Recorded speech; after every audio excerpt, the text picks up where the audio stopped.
Hello, everyone, and welcome to season 3 of the Kitabi Karwan podcast. I'm so happy to announce that the first episode of my new season features none other than my mother, Sandhya Gupta. Let me just give you a quick background. आप सबको पता है, for a long time I've been thinking about getting people from the Hindi literature world into on my podcast to talk about various things and explore that entire genre of Hindi literature. Well, my mother herself is an accomplished writer. She released her first collection of short stories in 2020 titled Pratikshit, and अब उनकी second book release होने वाली है जिसका title मैं interview के वक्त आप सबको बताऊंगा.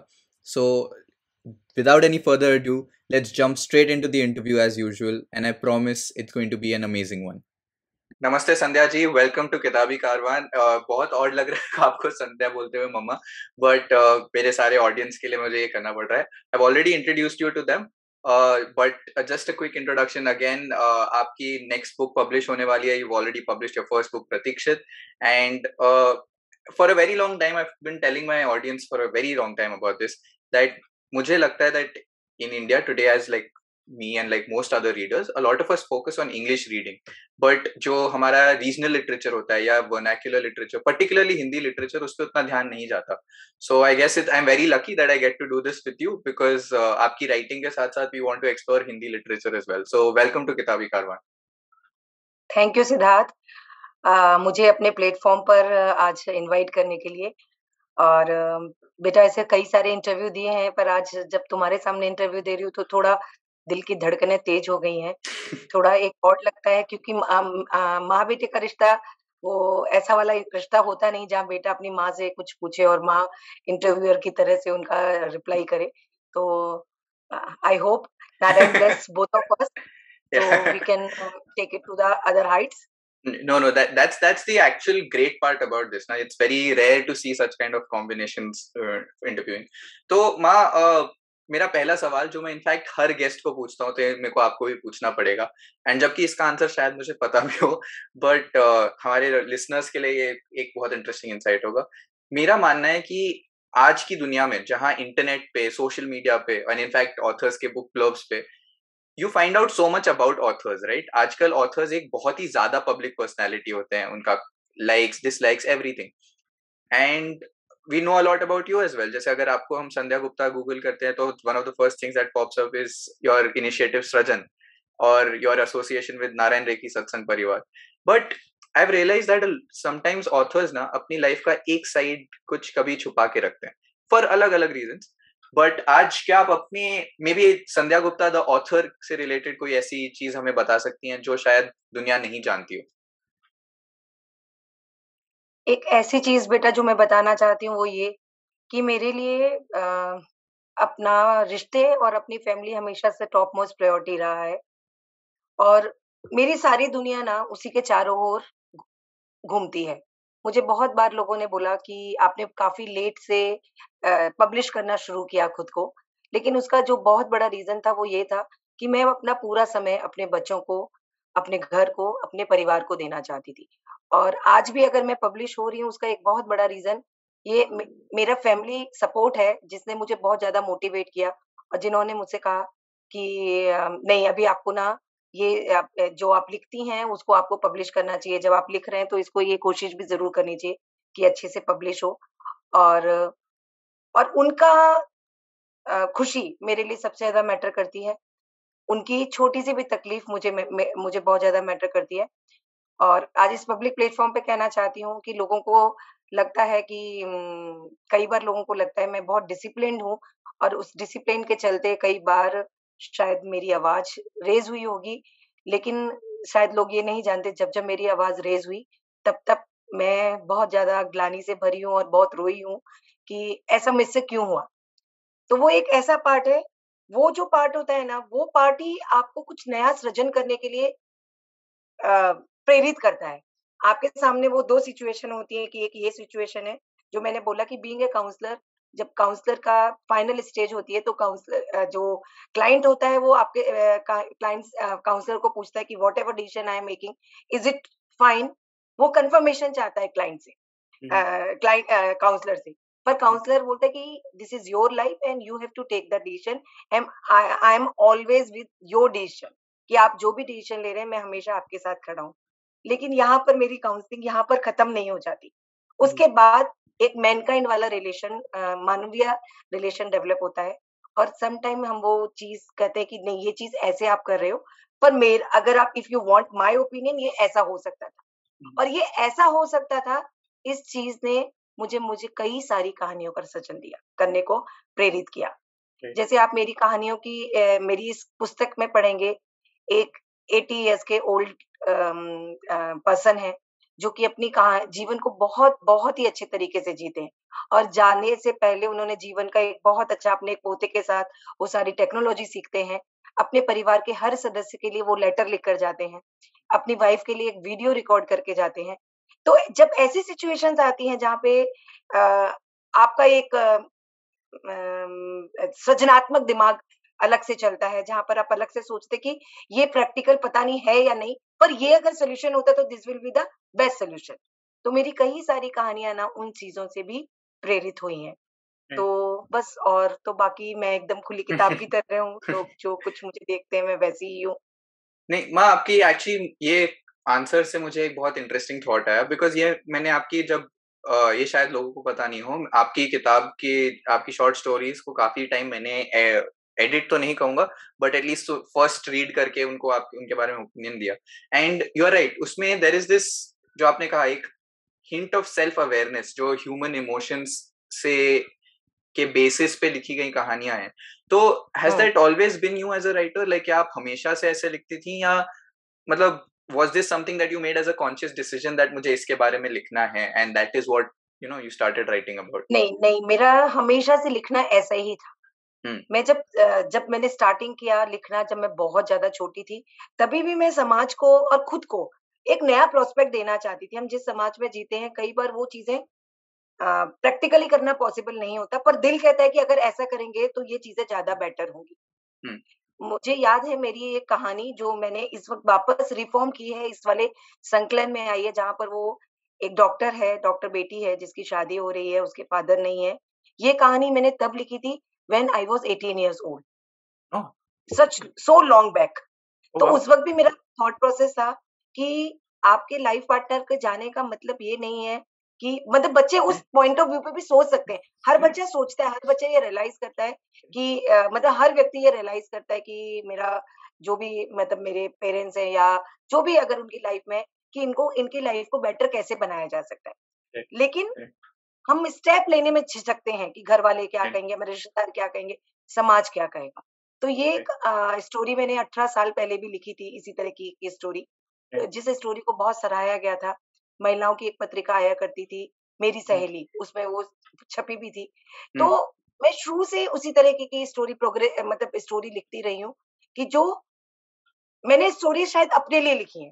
अपने लिए इन द सेंस कि जो मेरा थॉट प्रोसेस है मैं वो लोगों तक बता सकूँ, शायद लोग उस थॉट प्रोसेस को समझ सकें, पकड़ सकें उस थॉट प्रोसेस को, और समाज में कुछ चेंज हो।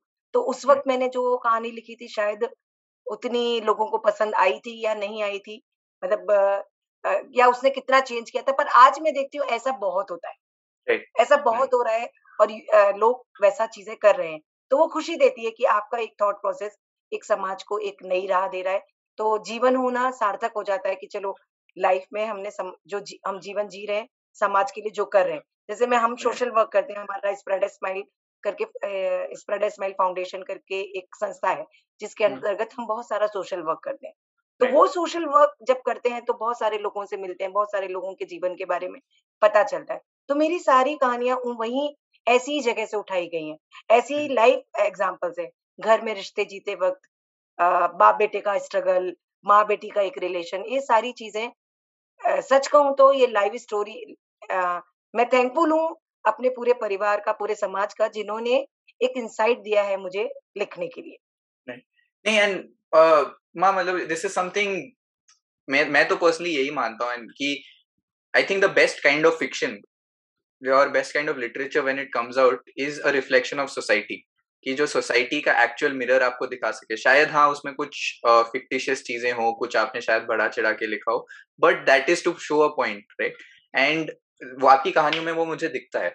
बट मुझे एक आपसे ये सवाल था कि जैसे आपने, if I am not wrong, आप लेट 80s में या अर्ली 90s में आप you worked as a journalist as well, and Yes. a lot of your, and you've done your MA in history, and you're studying psychology, you worked as a counselor, so a lot of your work has also involved what I would rather say non-fiction writing, है ना? जैसे आप Correct. Journalist थी तो आप you would not write about these things. So आपने इन दोनों के बीच में how was your writing style affected? कभी कभी क्या आपको लगता था कि आपका फिक्शन साइड आपके नॉन फिक्शन साइड में फ्लो हो रहा है, या आप जब अब फिक्शन लिखती हो आपको कभी कभी लगता है कि आपका नॉन फिक्टिशियस साइड फ्लो हो रहा है, and how do you distinguish between the two? ये मुझे लगता है ये जो कॉन्फ्लिक्ट्स है ना, मुझे लिखते वक़्त बहुत बार सामने आता है मेरे। मैं जी। बहुत सारे पेजेज़ लिखती हूँ, बहुत सारी चीज़ें लिखती हूँ, साइड लिखती हूँ, फिर मेरा खुद का ही दिमाग कहता है नहीं, नहीं ये जो साइड है, ये उतना परफेक्ट नहीं है, परफेक्ट सॉल्यूशन नहीं है किसी चीज़ का, या ये इस चीज़ को इस तरह से नहीं लिखना चाहिए था। और राइट। जैसे तुम्हारे साथ तो मैंने कई बार अपनी कहानियों का पूछा भी है कि सिद्धार्थ मुझे प्लीज़ गाइड करो कि राइट। ये जो मैं सुना रही हूँ आपको, तुमको पकड़-पकड़ के मैंने कहानियाँ सुनाई हैं, राइट। तुम मेरा सबसे बड़े क्रिटिक रहे हो और सबसे बड़े क्रिटिक हो। इसके अलावा तो वो चीज़ें कॉन्फ्लिक्ट आता है, लेकिन आप लिखते वही हैं जब आपको सैटिस्फैक्शन आता है। कई बार ऐसा होता है कहानियाँ बहुत लंबे समय पहले लिखी गईं और उस वक़्त क्योंकि उनसे सैटिस्फैक्शन नहीं मिला, उनका जो हमने लिखा उसमें, हमें उसमें कम्फर्ट नहीं आया कि नहीं, नहीं ये इस कहानी को ऐसे नहीं होना चाहिए था। मेरी कई सारी कहानियाँ जो मैंने बहुत करीब 20 साल पहले लिखी थी, लेकिन आज के संदर्भ में वो एकदम सटीक बैठती हैं और उनको फिर कुछ चेंज के साथ वापस आज इस प्लेटफ़ॉर्म पर लाया है। मैंने ज़िंदगी फिर भी गुलज़ार है करके जो आज नई मेरी बुक आने वाली है उसमें लेकर आया। तो उससे लगता है कि जो ट्रेडिशनल पैटर्न है राइटर का कि जब राइट। भी कोई विचार आए उसको मन में लिख लो, राइट। उसको एक नोट डाउन कर लो एंड उसके ऊपर आप सोचो और फिर आपको थॉट आते जाते हैं। तो ये कॉन्फ्लिक्ट बहुत बार आता है, लेकिन जितना मैं सबसे यही कहना चाहूंगी कि जितना ये कॉन्फ्लिक्ट आता है, आपकी स्टोरी उतनी उतनी बेटर होती चली जाती है, करेक्ट। क्योंकि आप बार बार लिखते हैं। कई बार मैंने पूरी की पूरी स्टोरी रीराइट की है। स्टोरी फर्स्ट टाइम स्टोरी लिखने के बाद ऐसे है वाओ, अच्छी लग रही, लेकिन दोबारा पढ़ा नहीं नहीं नहीं, इट नीड्स बहुत सारा चेंज। तो बहुत राइट। बार रीराइट भी की हैं स्टोरीज, लेकिन हमेशा मेरा जो मेन उद्देश्य रहा है वो ये कि मैं जो कुछ भी लिखूं, भले ही छोटा लिखूं, भाषा बहुत सरल लिखने की कोशिश करती हूँ। मैं अपने आप को वो साहित्य की कैटेगरी या बड़ी विदुषी या वैसा कैटेगरी में नहीं मानती। तो एकदम सा, लेकिन मैं चाहती हूँ कि वो दिल, पाठकों के दिल को छुए, पाठकों को दिल को ये कहीं न कहीं लगे कि ये मेरी कहानी है। मैं आम आदमी की कहानी लिखना चाहती हूँ। मैं ये चाहती हूँ कि हर इंसान को पढ़ने के बाद ये फ़ील हो कि ये मेरे आस-पास की कहानी है या मेरी कहानी। नहीं, एंड आई थिंक ये पता है ये एक बदलता हुआ विचार है। जैसे आई थिंक मैंने ये ऑफन लाइक मेरा एंगेजमेंट बहुत ज्यादा इंग्लिश लिटरेचर के साथ रहता है, बट ये सेम इशू जो आपने सेकंड हाफ में अपना हाईलाइट किया कि you don't want to be a very साहित्य मेजर साहित्यकार, जिसकी फ्लारी लैंग्वेज होती है या वो होती है। तो correct, there in I think, and this exist in all languages, not just English but Hindi, but I am assuming all vernacular languages as well, where जहां लोगों को लगता है कि अच्छा ज्यादा भारी वर्ड्स यूज किए हों या बड़े वर्ड्स यूज किए हों या फ्लारी लैंग्वेज हो, that automatically makes the book और द स्टोरी बेटर, जबकि वो है नहीं। करेक्ट, या आई थिंक एक स्नॉबरी होती है लोगों में, या पता नहीं, मतलब maybe, I mean and I have experience it, मैंने इनफैक्ट ये बहुत ओपनली काफी लोगों के साथ इसी प्लेटफॉर्म पे बात की है इसके बारे में, कि when you are in school और when you are in college you think reading only these kind of books makes you is like a cool concept, but correct. the actual point of stories is, well, they are stories to change you and to bring about, to make you think and to provoke something in you, right?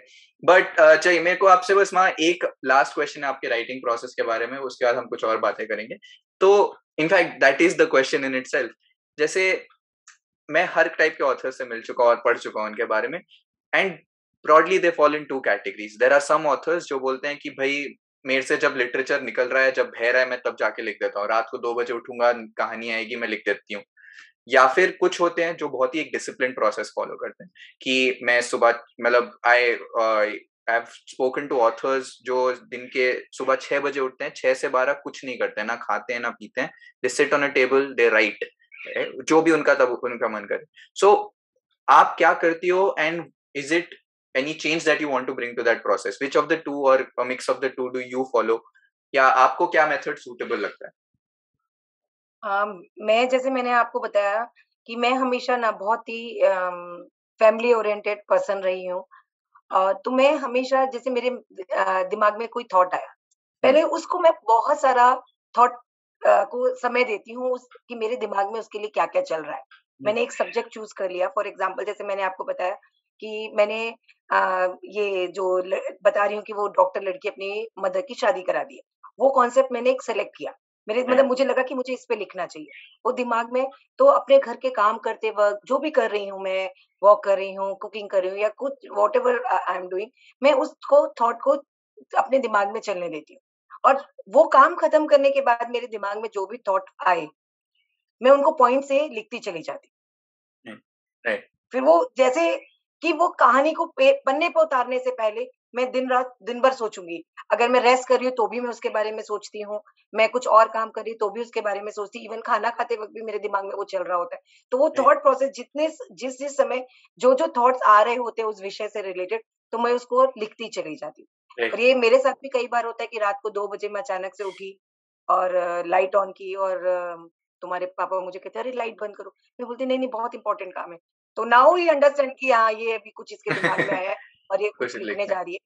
तो वो भी करती हूँ और उसके बाद मैं बैठती हूँ है, और मैं देखती हूँ कि कौन-सी चीज़ें हैं जो मेरे मेंटल स्टेटस को इससे बिल्कुल मैच कर रही हैं, राइट, जो मुझे सूट कर मुझे सैटिस्फैक्शन दे रही, कि मेरी राइट, कहानी में ये चीज़ उतरेंगी, तो कहानी लोगों के दिलों को छू सकेगी, कई लोगों को ये एहसास करा सकेगी कि this should be also the way of life. Right, right, और उसके बाद मैं उसको पूरा कंपाइलेशन के हिसाब से फिर उसके बाद मैं कहानी रचती हूँ। कई बार ऐसा होता है कि जो कहानी होती है वो सच में वो जो पॉइंट्स मैंने लिखे होते हैं, उसका ही एक सार होती है। कई हुँ, बार लिखने बैठती हूँ तो वो सारे पॉइंट्स हवा हो जाते हैं। कुछ और ही नया निकल कर आता है। राइट, लेकिन जो भी निकल कर आता है वो इंटरेस्टिंग होता है। मैं जब तक कोई कहानी को ये नहीं कहती, किसी भी रचना को ये नहीं कहती मेरी अच्छी रचना है, जब तक वो मुझे सैटिस्फैक्शन नहीं। राइट, तो दोनों वे मेरा मतलब ट्रेडिशनल वे भी है और मेरा कन्वेंशनल वे भी है और साथ में मेरा अपना थॉट प्रोसेस को भी मैं जब लिखते जाती हूँ। तो मैं मेरा सब वही कहना है कि कहानी या कोई भी रचना आपको तभी वो आपकी अपनी है जब वो आपको खुशी दे रही है। Right, right. नहीं और अभी आप वहाँ ये जब बात करी थी मुझे एक और ख़्याल आया कि एंड ये पता है बहुत बाहर कुछ काफ़ी लोगों के साथ होता है नॉट जस्ट विद ऑथर्स। ये कोई भी आप आर्ट फॉर्म ले लो whether it's a dance, whether it's theatre, movies, creative field एक ऐसी है जहाँ पे लोग अपने आप को एक्सप्रेस करते हैं। दे शोकेस देमसेल्व्स राइट? तो और जैसे आपने मेंशन किया कि आप बहुत ही एक मैं जानता हूँ और अब आपके रीडर्स भी जानते हैं कि आप एक बहुत इमोशनल इंसान हो एंड कई बार आपकी स्टोरीज या कोई भी ऑथर की stories are very emotional very they touch deep emotions they write about complex issues शायद आप वो आपके कुछ पर्सनल लाइफ से ही कुछ इंस्पायर्ड हो या आपके कोई जान पहचान परिवार वाले की लाइफ से आपको सीख लेके आपने कुछ किया हो बट मेरे एक्सपीरियंस में इट्स ऑलवेज जैसे कहते हैं ना वो दर्द की यादें या भले if it's a sad story it's a दर्द की यादें और if अच्छी स्टोरी है कोई तो मे भी खुशियों की मेमोरीज होंगी but past memories have an impact on us कि अभी भी मैं कोई सैड इवेंट के बारे में सोचता हूँ मुझे बुरा लगता है एज एन ऑथर आप क्या आपको कभी ऐसा लगता है कि आपकी रचनाओं का आप पे कोई असर होता है कि जब आप कुछ से सैड स्टोरी के बारे में लिख रहे हो do you ever feel your mood saddening do you feel your art is impacting you as a person बिल्कुल, बिल्कुल, बिल्कुल, हमेशा होता है ऐसा हमेशा होता है जभी भी मैं कोई सैड स्टोरी लिखती हूँ, लिखते वक़्त भी मेरी आँखों में आँसू आते हैं, लिखते कई बार बाद में जब पढ़ती हूँ तभी भी मेरे आँखों में आँसू आते हैं, क्योंकि मुझे ऐसा लगता है कि जब तक वो जो चीज़ मुझे नहीं छू रही है, वो मेरे पाठकों को कैसे छुएगी? Hmm, right और कई बार पढ़कर अच्छा लगता है जैसे कि मैंने आपको एक स्टोरी मेंशन की कि वो ओल्ड पीपल जो व्यक्ति हैं वो अपना इस तरह से प्लान करते हैं। तो मुझे right वो लगा कि ना मेरी लाइफ भी ऐसी मतलब मैं भी जब दुनिया से जाऊँ, तो मैं भी right इस तरह से फुल प्लानिंग के साथ जाऊँ। मतलब right मेरे बच्चों को भी मेरा जाना मैं जिस तरह से उन्होंने मेरा जीवन एन्जॉय किया, उस तरह right से मेरे जाने के बाद वो मेरा जाना भी एन्जॉय करें। वो मतलब मुझे अच्छी यादों में याद रखें। जी ऐसे याद ना रखें कि मतलब वो मेरे ठीक है मैं जो भी व्यक्ति आपकी लाइफ से जा रहा है उसका एक अलग जगह होती है। वो एक जो खालीपन आता है वो भरा नहीं जा सकता। Mhm, लेकिन उसको किस तरीके से ना बेहतर बनाया जा सकता है, किस तरह से खुशनुमा बनाया जा सकता है, वो मतलब हमेशा मेरा लक्ष्य रहा है। तो मुझे ये ऐसा बहुत होता है कि मेरी कहानियाँ मुझे कभी रुलाती भी है, कभी हँसाती भी हैं, कभी सोचने के लिए भी मजबूर करती है। कभी कई सारे मैंने अपने लाइफ पैटर्न को चेंज भी किया है after writing the stories. Right. लिखने के बाद कि मुझे तभी लिखना है जब मैं इस रचना को तभी पब्लिश करने की हकदार हूँ या तभी पाठकों को देने की हकदार हूँ, जब वो मैं खुद अपने जीवन में कहीं न कहीं उतार पा रही हूँ। मतलब मुझे ऐसा लगता है कि वो अंश मैं अगर किसी कई बार ऐसा होता है कुछ-कुछ कहानियाँ उपदेशात्मक लगने लगती हैं, लेकिन वो पहले आप आपके जीवन में उनको उतारो। राइट। मेरा ऐसा लगता है मेरे जीवन में वो कहीं न कहीं और इम्पैक्ट डालती ही हैं, क्योंकि आपके विचारों से ही आपकी दुनिया बन रही है। तो आपके जीवन को 100% प्रभावित करते हैं आपके विचार। आप जो भी कहानियाँ लिख रहे हैं, आई डोंट थिंक कि कोई भी ऐसा ऑथर होगा जो ये बोलेगा कि मेरी रचनाओं ने बिल्कुल प्रभावित नहीं किया। मतलब मेरे जीवन को प्रभावित नहीं किया, ऐसा नहीं होता जीवन में। ऐसा मुझे लगता है राइट। कि आप नहीं, वही लिखते हैं जो आपका जीवन में आपके आस-पास हो रहा होता है। चलिए हम लोग ने एक्चुअली मैं बहुत काफी ज्यादा सीरियस कॉन्वर्सेशन कर ली, तो let's take a step back, थोड़ी लाइट हार्टेड कॉन्वर्सेशन करते हैं। जैसे आपकी ये जो नई शॉर्ट स्टोरी कलेक्शन आ रही है, जिंदगी फिर भी गुलजार है, इसमें से आपने ऑलरेडी इसकी थीम के बारे में आप बात कर चुके हो कि they are slice of life stories and stories that society को प्रभावित करनी चाहती हैं। बट इनमें से मे बी अगर आप हमें बता सको आपकी फेवरेट स्टोरी कौन सी है। I know it's very difficult for an author to pick one out of all their collections, but इस पर्टिकुलर कलेक्शन में कोई ऐसी स्टोरी जिससे I know okay maybe not favourite, let's change the question. आप favourite story ना बताओ, मुझे ये स्टोरी बताओ जिससे आप बहुत ज्यादा मे बी इम्प्रेस थी या प्रभावित थी, या आपको वो स्टोरी आपके लिए बहुत ही स्पेशल प्लेस होल्ड करती हो शायद इस पर्टिकुलर कलेक्शन में। जैसे ये मैंने बहुत सारी स्टोरीज मेरे एकदम दिल के करीब हैं क्योंकि बिल्कुल दिल से निकली हैं। लेकिन 1-2 स्टोरीज जो काफ़ी डिफरेंट थी, जैसे एक मेरी स्टोरी है काला। हम्म। नॉर्मली ये इंडियन परिवेश में मतलब भारतीय परिवेश में ये ऐसा बहुत होता है कि अगर घर में 2 बच्चे हैं या 3 बच्चे हैं तो 2 बच्चे बहुत होशियार हैं और 1 बच्चा अगर होशियार नहीं है या शक्ल-सूरत में बाकी बच्चों से बेहतर नहीं है, तो अनचाही ना उसकी अवहेलना होती है घर में। कि लोग उसको मतलब एक्सेप्ट नहीं कर पाते। और ये मैं बहुत सारे घरों में मैंने देखा है, जब मैं काउंसलिंग करती हूँ तो बहुत सारे बच्चे मेरे पास आते हैं जिनके पास ये होता है कि मेरे माता-पिता दूसरे बच्चे को ज़्यादा प्यार करते हैं और मेरी ओर उनका कम ध्यान है। और जब उनसे बात होती है, कन्वर्सेशन होती है तो पता चलता है क्योंकि उनका रंग काला है या मतलब डार्क कलर है या वो पढ़ने में उतने अच्छे नहीं हैं या कोई उनके अंदर कोई कमी है। तो यहाँ पर वो जो एक जो स्वरूप आता है, जो मैंने इसमें स्टोरी में जो एक क्वेश्चन मार्क छोड़ा है वो ये कि क्या हम जिस भी कमियों को देख रहे हैं अपने बच्चे की, मतलब मेरा जैसे ऐसा मानना है कि हमारे जीवन में जो भी रिश्ते आ रहे हैं या जो भी व्यक्ति हमारे जीवन में आ रहा है, वो हमने खुद ने चूज़ करके लिया है। आज बच्चे अगर माता-पिता के जीवन में हैं, तो ये माता-पिता की चॉइस थी कि बच्चे हमारे जीवन में आए। और अब बच्चे जिस फ़ॉर्म में आए हैं, उसको उस फ़ॉर्म में स्वीकार करना, 100% स्वीकार करना और उसको उतनी ही इम्पोर्टेंस देना, ये बहुत ज़रूरी है। लेकिन ये इंडियन परिवेश में नहीं होता। आप हर दूसरे परिवार में इस तरह की कहानियाँ, क्योंकि मेरे पास जब काउंसलिंग के लिए बच्चे थे, हर दूसरे बच्चे के पास इस तरह की शिकायतें होती हैं। तो ये यहाँ पर ये बताने की कोशिश की है इस वाली कहानी में कि हमारे काला काला सिर्फ़ इंसान नहीं होता। काले उसके विचार भी होते हैं, काली उसकी सोच भी होती है और हमें इसे परिवर्तित करने की हम कृष्ण भगवान को काले थे कृष्ण भगवान, उनको बहुत प्रेज़ करते हैं, उनको लाइक करते हैं। लेकिन जब हमारे घर में काला बच्चा आता है और हमारे 2 बच्चे बहुत ज़्यादा गोरे-चिट्टे सुंदर से हैं और 1 बच्चा काला है, तो कहीं न कहीं हर एक मज़ाक हो जाता है, ये तो पक्का तुम्हारा बच्चा नहीं है, लगता है बदल गया अस्पताल में। हम तब ये नहीं सोचते कि इस बच्चे के ऊपर क्या असर हो रहा है, बालपन पे क्या असर हो रहा है। शायद ये स्टोरी मैंने तुम्हें कभी नहीं बताई, पर आज बताती हूँ। तुम्हारी मौसी है रिमझिम मौसी, जब वो छोटी थी तो जिस वक़्त वो पैदा हुई, उस वक़्त हमारे दादाजी की डेथ हुई। तो उनका डेट ऑफ बर्थ वो समय आज से इतने 40-50 साल पहले वो समय वैसा नहीं था कि हॉस्पिटल में मतलब हॉस्पिटल में भी तभी भी रिकॉर्ड रखे जाते थे, पर इतना एफर्ट नहीं कोई डालता था। तो राइट। उनकी डेट ऑफ बर्थ नहीं थी हमारे पास।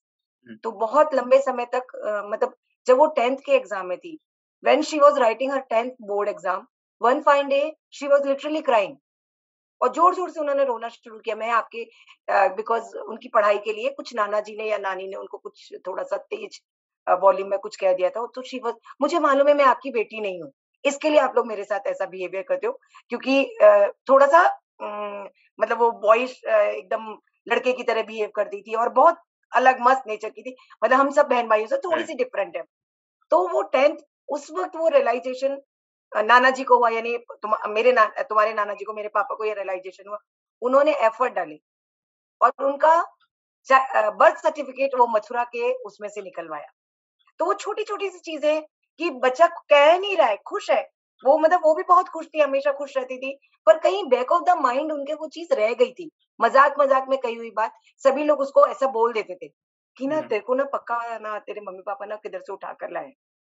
तो वो बचपन में कही हुई बातें ना बड़े होने तक निकल जाती है, फिर कोई इंसिडेंस आपके सामने होता है, तो आपको लगता है यही ट्रू है। राइट, राइट, तो वो राइट। ना बहुत आपकी पर्सनैलिटी को इम्पैक्ट डालता है आपके ऊपर। तो वो चीज़ जिसने बोली शायद वो ये जो स्टोरी है काला, ये स्टोरी वहीं से आई है कि वो हुँ, मौसी के जीवन में बहुत हैप्पी एंडिंग हो गया कि मौसी की डेट ऑफ बर्थ आ गई और वो खुश हो गई एंड आफ्टर दैट कि वो बोलने लगी, "अरे! मैं तो मज़ाक कर रही थी, मैं तो ऐसे ही रो गई थी," ऐसा। लेकिन हुँ, वो एक चीज़ थी जिसने मुझे ये दिया कि ये चीज़ बच्चों के दिमाग में बैठ जाती है, मज़ाक-मज़ाक में बहुत चीज़ें कह देते हैं। हुँ, लाइफ लाइफ जीवन में भी ऐसे बहुत बार होता है, हमने मज़ाक में कोई भी चीज़ कह दिया। तुमको भी देखा होगा जब तुम कभी सिद्धि को चिढ़ाते हो और कहते हो, "हे तू यू आर अडॉप्टेड।" तो हुँ, मैं हमेशा बोलती थी, "सिद्धू डोंट से दैट" है ना? बिकॉज़ यू'd नेवर नो कि ये मनुष्य का दिमाग है। कब कौन-सी चीज़ कोई नेगेटिव इम्पैक्ट और वो छाप छोड़ जाएगा और अगर कोई चीज़ आपके सबकॉन्शियस माइंड में सेट हो गई तो उसको वहाँ से डिलीट करना राइट, रियली मतलब इट टेक्स रियल एफर्ट्स बहुत लंबा समय जाता है। तो इस तरह की चीज़ें भी जीवन में होती हैं। राइट, वो एक नहीं, काला स्टोरी मुझे बहुत ज़्यादा प्रभावित करती है। नहीं, एक जैसे काफ़ी मैंने आपको क्लियरली हाँ, काफ़ी क्लियरली एंड इनफैक्ट आप जब ये बात कर रही थी, मेरे को इसका दूसरा एक पहलू जो लगा, शायद मतलब maybe I am right, maybe I am wrong, is about how it's also about insecurity. काफ़ी टाइम लोग जो चिढ़ाते हैं या जो इसे परेशान करते हैं, comes out of their own insecurity. जैसे मैंने करेक्ट। एक बहुत ही पॉपुलर ब्राजीलियन ऑथर हैं, paulo coelho, जिनका I think the um, Alchemist एक बुक बहुत फेमस हुई हुँ, थी, and he is written a lot of other books. I can't remember कौन सी किताब में उन्होंने ये लिखा था, बट एक उनने बहुत छोटी सी स्टोरी थी, मतलब विद इन द नॉवल एक छोटी स्टोरी थी अबाउट हाउ कि एक घर पे दो लोग, एक हस्बैंड वाइफ घर वापस आते हैं, एंड वाइफ का चेहरा बहुत गंदा हुआ होता है, मिट्टी-विट्टी लग पता नहीं due um, to whatever reason, and um, husband is spick and span, but घर आके हस्बैंड मुँह धोने जाता है, वाइफ नहीं। बिकॉज़ वाइफ अपने हस्बैंड को देखती है, उसको चेहरा साफ लगता है, और जब हस्बैंड अपनी वाइफ को देखता है, उसको चेहरा गंदा लगता है, तो वो चेहरा धोने जाता है। And that was a very beautiful reflection of how sometimes हमें जो हम दूसरों में वो इनसे अपनी इनसिक्योरिटी छुपाने के लिए दूसरे को किस करेक्ट। दर्जे से देखते हैं। तो may be it's that, may be it's one of those psychological things, but बहुत ये स्टोरी एक्चुअली मेरे को पढ़ के भी यही सेम थॉट आया था, एंड आई एम श्योर आपके रीडर्स भी इससे काफ़ी ज़्यादा प्रभावित होंगे। बट मैं एक मुझे एक सवाल था। जैसे मेरा ये पर्सनली मानना है, और यानी आज तक मतलब आपके केस में भी मुझे पता है ये सच है, कि most writers are very voracious readers as well, कि वो काफ़ी ज़्यादा भले वो फिक्शन हो, नॉन फिक्शन हो, उन्हें पढ़ने में बहुत इंटरेस्ट होता है, and for whatever reasons. So I mean I do know you read, but आपकी रीडिंग जर्नी शुरू कहाँ हुई? लाइक आपने बचपन से ही पढ़ रही थी? बचपन में आपको मतलब मे बी नाना जी, मतलब आपके पापा ने या नानी ने पुश किया इस तरफ, या स्कूल में आपको कभी कुछ हुआ? How did you start reading in नहीं, मुझे जैसे बचपन में जैसा आज मैं दिखती हूँ, मेरा बचपन ना बहुत डिफरेंट था। आज मैं बहुत आउट स्पोकन हूँ, अगर किसी को बोलेंगे कि मैं बचपन में बहुत शाई बच्ची थी, अपने आप में सिमटी रहती थी, तो लोग यकीन नहीं करेंगे, पर मैं बचपन में वैसी ही थी। अपने आप में सिमटी रहती थी, बहुत कम बोलती थी और बस वो कम बोलना और बहुत सारे दोस्त नहीं थे मेरे।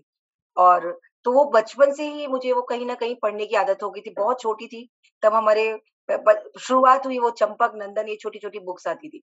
और मुझे पढ़ने का इतना ज़्यादा शौक था कि अगर मम्मी के साथ कहीं जाना होता था तो या मूवी भी जाना होता था, मैं बोलती थी नहीं आई ऑलवेज़ प्रेफर कि नहीं मुझे पढ़ना है। राइट, और जैसे-जैसे बड़ी होती गई, हमेशा से वो एक लिमिटेड दोस्त रहे लेकिन पढ़ना हमेशा से जारी रखा। फिर लाइफ की जर्नी में कहीं-कहीं जैसे-जैसे रिस्पॉन्सिबिलिटी बढ़ी, थोड़ा पढ़ना कम हुआ। लेकिन वापस से अगेन जैसे-जैसे ज़िम्मेदारियाँ पूरी होती गई, अगेन मैंने पढ़ना शुरू किया। आजकल मनु भंडारी, सुधा जी अरोड़ा, ये सारे राइटर्स को मैं पढ़ती हूँ। राइट, और शिवानी शिवानी बहुत, बहुत, बहुत पुरानी राइटर है, लेकिन उनका उनका लिखन का जो कला है, उसने मुझे हमेशा बहुत प्रभावित किया। मैंने प्रेमचंद को पढ़ा, मैंने शरद चंद्र को पढ़ा, मतलब ये मैंने बचपन में पढ़ा था ये सब। हम्म, जब मैं बहुत छोटी-छोटी हुआ करती थी, जब पता भी नहीं था कि साहित्य का मतलब क्या होता है। राइट, और अगर सच बताऊँ ना, तो इवन पढ़ने के लिए वो जो ये मैगज़ीन आती है सरिता, कादम्बिनी कादम्बिनी करके एक बड़ी साहित्यिक मैगज़ीन थी जिसने मेरे लेखन को बहुत प्रभावित किया। उसमें एक अलग स्टाइल हुआ करता था लिखने का। आई डोंट नो कि वो अब पब्लिश भी होती है कि नहीं।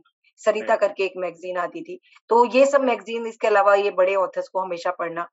फिर राइट, उन्होंने कहीं न कहीं मतलब प्रभावित किया ही है हमेशा, कहीं न कहीं आपको शब्दों को पिरोना सिखाया है, लोगों को वर्णित करना सिखाया है। लेकिन उसके इन सब के बाद मेरी अपनी एक शैली कि वो एक सरल भाषा होनी चाहिए। बड़े-बड़े साहित्यकार हैं। मैं अपने आप को साहित्यकार की कैटेगरी में नहीं रखती। मैं एक आम पर्सन हूँ जो कि सामान्य भाषा में लिखता है। कई बार मुझे लोगों ने बोला कि ये आपकी भाषा साहित्यिक भाषा से हटकर है। आई नो मेरी भाषा साहित्यिक भाषा से थोड़ा अलग हटकर है। लेकिन मेरी भाषा बस वो है कि आम रीडर पढ़े तो उसे समझ में आए। क्योंकि आज हिंदी का और मेरी रचनाओं में आपको वो दिखेगा, इंग्लिश का कहीं-कहीं पुट दिखेगा हम्म, कि वो जहाँ बच्चे इंग्लिश में बोल रहे हैं, आज बड़ा यंग कोई यंग एडल्ट है, वो कुछ बोल रहा है, तो उनकी लैंग्वेज वो इंग्लिश हो जाती है। तो उस तरीके की चीज़ें मेरी उसमें आपको दिखाई देती। लेकिन बचपन से ही पढ़ने का शौक हमेशा बचपन से रहा, बचपन से पढ़ा है।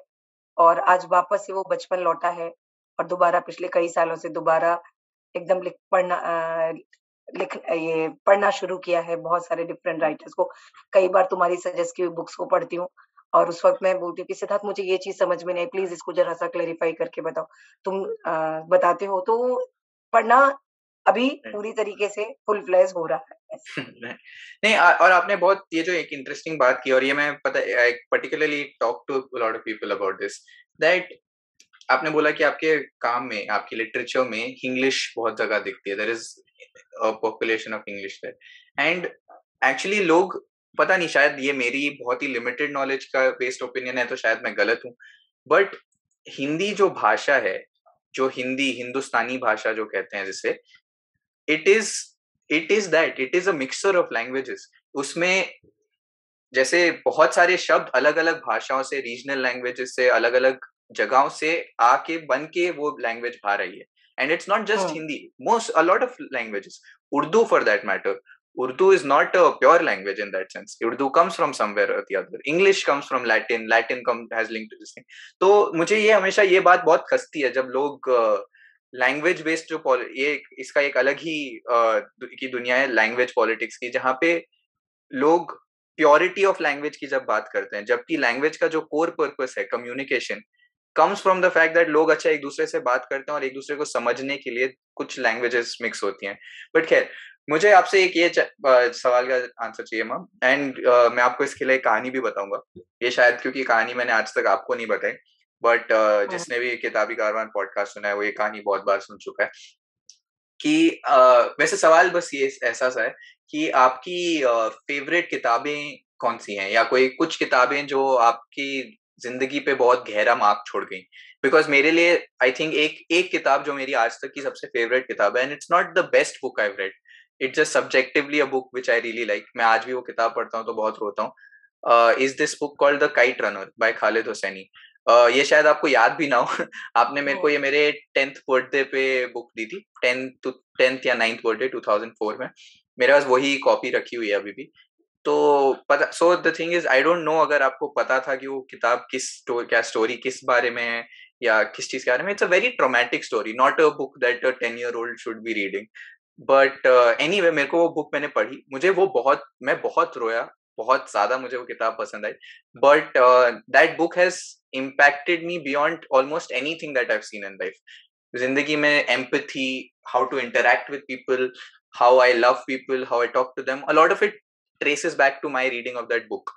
So that is just one of the books that has impacted me, and there are a few more. तो ऐसी कुछ ग्रंथ या कुछ स्टोरीज में भी, या कुछ ऑथर्स या कुछ किताबें जो आपको इतनी गहराई से इम्पैक्ट कर गई?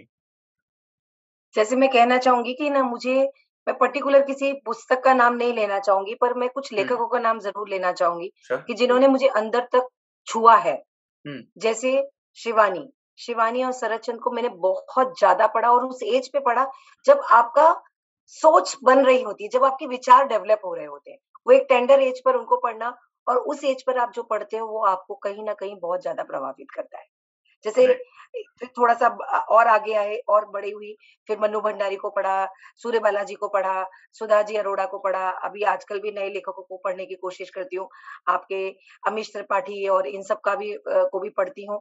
लेकिन वो जो टेंडर एज पे जो कि आपके 12-13 साल की उम्र, 10-12 साल की उम्र पे जब आप पढ़ना शुरू करते हो, जब आप ये भी नहीं समझते कि इन स्टोरी का मतलब भी आपको समझ में नहीं आ रहा होता है। जस्ट आप पढ़ रहे होते हो क्योंकि आपको पढ़ना अच्छा लग रहा होता है। लेकिन वही जब आप समझ नहीं पा रहे होते हो, वही समझ ना पाना आपके अंदर समझ डेवलप करता है। तो मैं राइट, ये कहूँगी कि मेरी कहानियों में शरद चंद्र, शिवानी, मन्नू भंडारी इन सभी लोगों का शायद लोगों को जिन्होंने इनको पढ़ा है मेरी कहानियों में, वो उनको कहीं-कहीं झलक भी दिखाई दे जाए उनके लेखन की। राइट, तो वैसा मतलब उनकी हर एक रचना मतलब जैसा होता है ना कि जो आपके फेवरेट वो हैं, मैं मैं और कहीं नहीं जाऊँगी अगर मेरे को मेरे फेवरेट ऑथर का कोई बुक मिल गया। नहीं, नहीं पहले मुझे इसे कंप्लीट करना है। ये तुमने भी देखा होगा, जब मैं पढ़ रही होती मैं बोलती प्लीज़ डोंट डिस्टर्ब मी, मैं अभी कुछ नहीं करूँगी इस वक़्त। तो वो वैसा मुझे इन लेखकों से मिला और आज भी अमीश को पढ़ती हूँ, तो अमीश त्रिपाठी को पढ़कर मुझे बहुत अच्छा लगता है कि एक राइट, डिफरेंट वर्ल्ड को उन्होंने लोगों को डिफरेंट एस्पेक्ट रखे हैं समझाने के, कि राइट, वो शिव को एक भगवान की तरह नहीं एक पर्सन की तरह किस तरह से इंट्रोड्यूस करते हैं और कितने खूबसूरती से उन्होंने लिखा है कि जब हमें पढ़ते हैं हम उसको तो हमें वो सच में एक ऐसे ही लगता है राइट, कि एक पर्सन है शिव और उसकी स्टोरी चल रही है। तब हमें वो भगवान शंकर फिर हमें नहीं समझ में दिख रहा। आता है कि भगवान का तो ये ऐसे कॉन्सेप्ट ना बहुत अच्छे लगते हैं, यंग ऑथर बहुत कुछ सीखना है। आई am not a big writer पर सभी बड़े लेखकों को पढ़कर बहुत अच्छा लगता है और प्रार्थना करती हूँ कि काश कि मैं भी कुछ ऐसा अच्छा लिख सकूँ, जो कि वर्ल्ड फेम तक पहुँचे और लोग उसको याद करें, बोले कि हाँ, कुछ कर पाया। तो तब मुझे ऐसा लगेगा कि जो एक समाज ऋण होता है ना, हमें समाज के लिए कुछ करना होता है। तो शायद समाज ऋण से ऋण हो जाए उस वक़्त। नहीं, undoubtedly you will get that success माँ। एंड आपने एक बहुत ही सुंदर चीज कही, which I think is very impactful, कि कुछ जब आप आर्ट के साथ एंगेज कर रहे हो और वो आर्ट ना समझ पाने में ही आपकी समझ बन जाती है, is a very deep thought. But ma'am, अब I am we are going to wrap up this interview, तो I just have one last question for you before we, and I think a lot of your readers, like, because आपकी पहली किताब प्रतीक्षित लोगों ने पढ़ी हुई है, जिंदगी फिर भी हाँ, वो गुलजार आपके है। बैग में भी रखी हुई दिखाई दे रही है। मैं रियली यस। हैप्पी कि तुमने पूरी पढ़ी। यस, एंड आपकी अगली किताब जिंदगी फिर भी गुलजार है भी बहुत जल्दी स्टोर्स में और ऑनलाइन हर जगह अवेलेबल होगी। And both of them are short story collections which are absolutely fantastic, which I have absolutely enjoyed reading. But मेरी हमेशा ये ख्याल रहा है कि आपने कभी एक नॉवेल लिखने का, यानी एज एन, मन नहीं किया, कोशिश नहीं की, क्या हुआ? Why not a novel? और is a novel something that you are thinking of writing in the future? या अगर आप लिखने की सोच रही हो तो क्या आप हमें बता सकती हो, मे बी, क्या ख्याल है आपका उस नॉवल के बारे में? विच व्हाट डायरेक्शन और what story are you planning, if at all? Siddharth it is too early to say कि मैं किस विषय पर नॉवल लिख रही हूँ। नॉवल ज़रूर लिखने का मन है मेरा, प्लान है मेरा, जी। प्लानिंग चल रही है मन के अंदर। लेकिन किस विषय पर वो नॉवल होगी मतलब अभी ये कहना बहुत प्रीमेच्योर होगा। लेकिन लिखना ज़रूर चाहती हूँ कि और उसपे काम भी चल रहा है और प्रार्थना है और पूरा आई होप कि बहुत जल्दी वो नॉवल लोगों के सामने आएगी और चाहती हूँ कि वो नॉवल जब भी आए तो जिस तरह से बाकी लोगों को अम, वो लोगों की लाइफ में ना एक इम्पैक्ट छोड़े।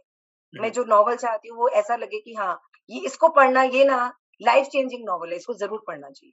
हर एक किसी को पढ़ना चाहिए।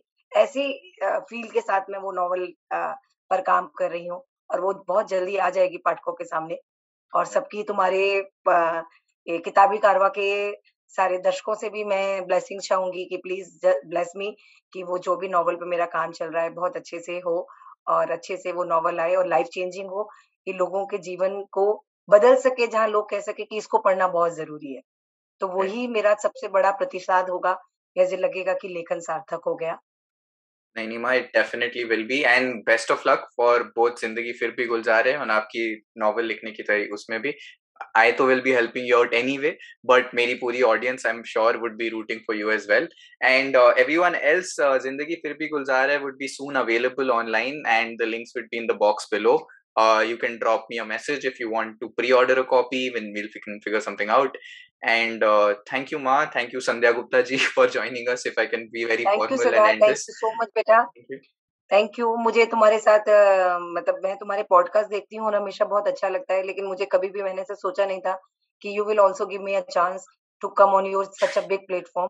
पर इस बड़े प्लेटफॉर्म पर मुझे बुलाना और मेरी बुक के बारे में बात करना मेरे लिए ये सच में एक हर्ष का विषय तो ये प्राउड का विषय विषय इसके लिए क्योंकि एक बेटे ने अपनी माँ का इंटरव्यू किया है, तो मुझे लगता है ये ऐसा बहुत रेयर होता है और पर इस पॉडकास्ट पर हुआ, तो I am really grateful to that God कि बीइंग अ मदर, पता नहीं, आई डोंट नो कि बीइंग अ मदर इस प्लेटफॉर्म पर आकर एक मैंने तुम्हें कितना अच्छा तुम्हारे प्लेटफॉर्म के लिए इंटरव्यू दे पाई हूँ, I don't know, but always I always pray to Narayan कि आपके पॉडकास्ट को हमेशा सक्सेस मिले और आप बड़े-बड़े ऑथर्स का जिस तरह से इंटरव्यू करते रहे हो, हमेशा करते रहो और मुझ जैसी एक छोटी लेखिका को अपने प्लेटफॉर्म पर बुलाने के लिए बहुत सारा धन्यवाद। Thank you, God Ma. Bless You're you. in no way you're a choti lekhika. Thank you for coming on this podcast. We actually loved having you, and I'm sure my readers would have enjoyed it as well. Thank you so much. Bye bye. Thank you, bye.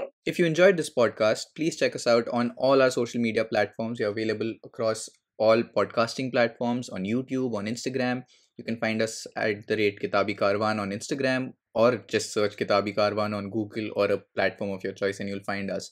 We carry out Instagram lives, giveaways, we talk about books, we talk to bibliophiles, talk to authors, and basically try and create a reader's world through all of our platforms. Do check us out and don't forget to like, share, and subscribe. Thank you.